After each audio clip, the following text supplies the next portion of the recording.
So recently Gigabyte posted on their Facebook page, Gigabyte Motherboards. Today we're letting you all have a glimpse of the new heatsink design that will adorn our forthcoming boards. And basically what it is, it's a kind of a metallic orange and a blue that's kind of a light blue.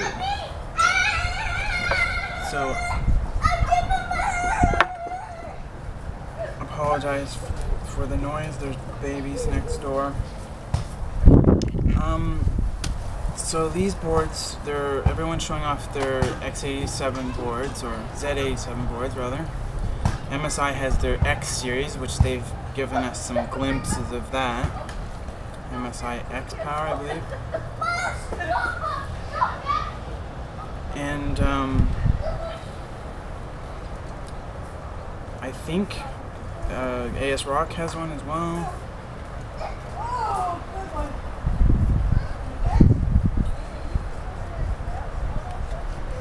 So this is good. I mean, obviously, you know, we want new boards. Something different I like. The Gigabyte one I like a lot because it's basically different. Last time I saw blue and orange, I can't even remember when it was, but I have seen it before, but not recently. It's a different shade of blue than usual, and it's a different shade of orange than in their OC series of boards like the UD7 Z77 board. So those ones are like orange, they're plastic orange. This is like metallic orange. So I like this. And then on the MSI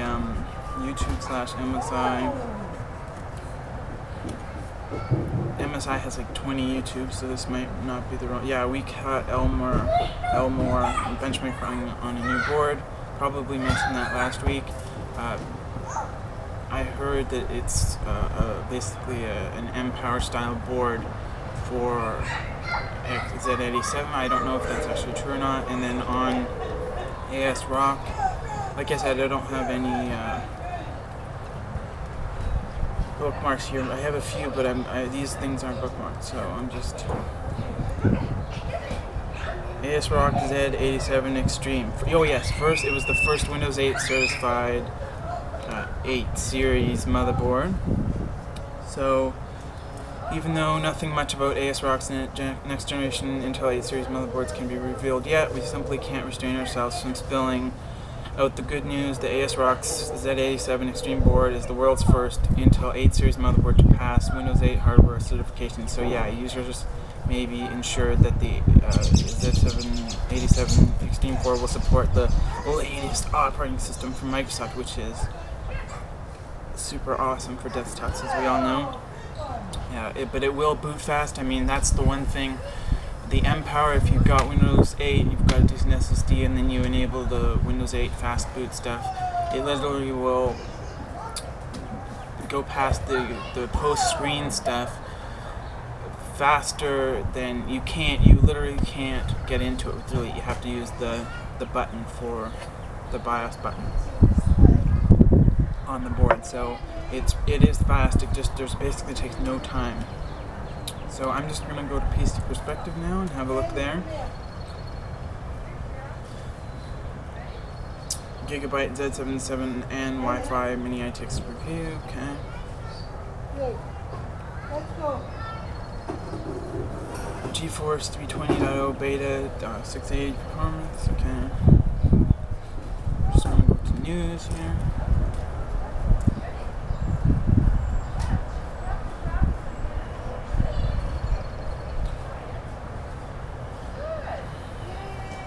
Oh yeah, Western Digital updates the Mobile Blue series with a 5mm thin hard drive. So it's a 2.5-inch blue drive.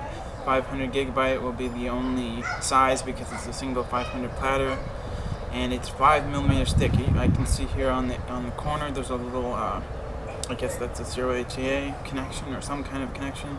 It says the drive will be $89, so that's interesting.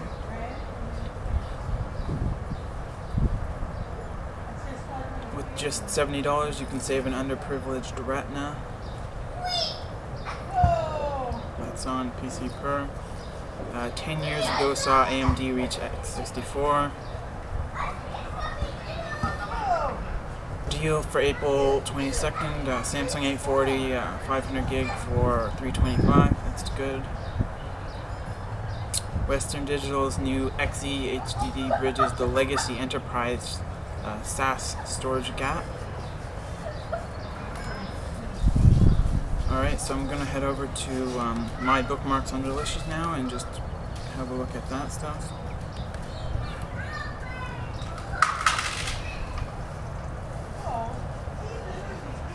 So I did have, this is not new stuff, but I had the KFA all-white GTX 680 and the Gigabyte, or the Galaxy GTX 680 white version. Both of those I think look really nice. They have a triple fan, white PCB, white fan blades, white fascia, bezel, whatever area. And I think they both look good, although they're 2 GB versions I think, which is kind of lame. Lian Li launching 2 new mini ITX cases in May. So these are very nice. And they're just like little cubes, nice aluminum, Lian Li style. One of them has a fan at the top. I think it's supposed to be a bit wider or something. The PC Q27 and 28. I like them. I think they look good. And on the subject of Lian Li and cases, my next case will probably be the Lian Li V750. So basically what I like about that is it will fit a full-size ATX board, but it's much shorter than a normal layout because it has not the power supply in the bottom or in the top like the older cases. It has the power supply up at the front, so it fits the normal ATX board is the full height of the case, and then the power supply is in the front, drawing air in through the front, and it's very nice looking. It's minimal as usual. It's just very gorgeous, and I love the look of it. It has a single optical option at the top, and it has one of those doors, so you press the button, the door comes out. It has a nice long section of mesh at the front there, which is always nice looking. I always think that looks good. So if I can get one of these for a decent price, I will say that I definitely would build in one of these. It comes with a silver, a black, and a windowed black. Looks like there's dual 120s or 140s at the top. On top of the power supply mount area, there's dual fans, whether they're 120s or 140s, I'm not sure. It has, it's just a nice looking case, and I like the look of it. I like the form factor. I'd like something a little smaller for the next one, for the next build of mine. So it was either going to be super big like the 2000 X2000FN, or something sort of smaller and more, not a mini ITX, because I don't want a mini ITX board, but I want something that is a smaller form factor, so this is just right. Just heading over to my bookmarks again really quick. The Seiki, or Seiki, or however you say it, 50-inch 4K TV, and that was reviewed at PC Perspective, and basically it's a cheap, it's like $1,400 or $1,500 some places, but at Tiger Direct it was on sale for $12.99, so literally $1,300. Brian Trout has a long video about it. You know, it's a 4K TV, 50-inch. He hooked it up to a rig that had dual 680 4 gig versions, and he played some Battlefield, played some stuff, played some 4K video, and it looked pretty cool. The video itself is 120 minutes long, so it's a bit long, and that's good. I always like long. And then there was the AMD 7990 Malta engineer sample that went on eBay. Some guy put it on eBay, or allegedly, and the winning bid was listed at 108,000 when I looked last time, but now when they talked about it online, they were saying, or when they talked about it on Lavco Tech Update, they said it was 96, and now I go back and it is 96. So I have no idea if it was actually a real thing, and if it was actually sold, and if the person actually paid that and actually got it. No idea if any of that was true, but that was the story. The original story was posted on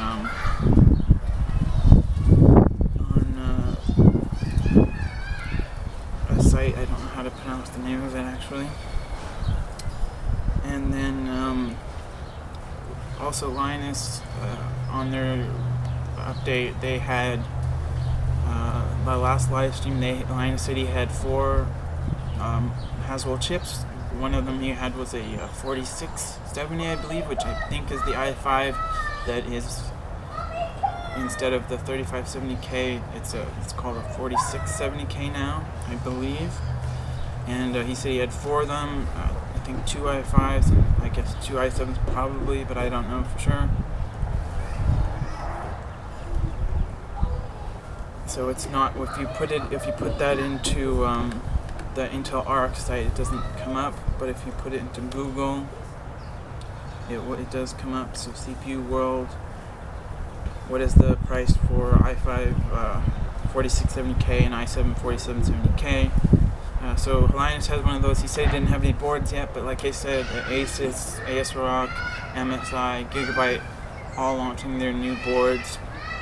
So that there's going to be boards soon. I'm sure everyone's going to be getting them. The reviewers are going to be getting them soon.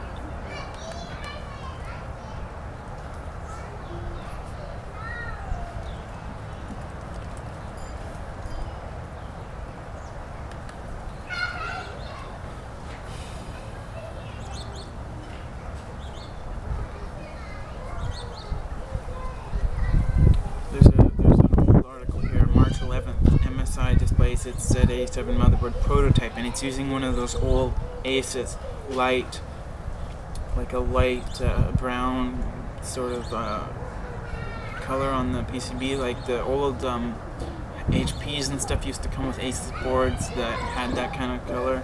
The same color as the old-fashioned Crossfire Bridge, if you remember those. It's similar to that.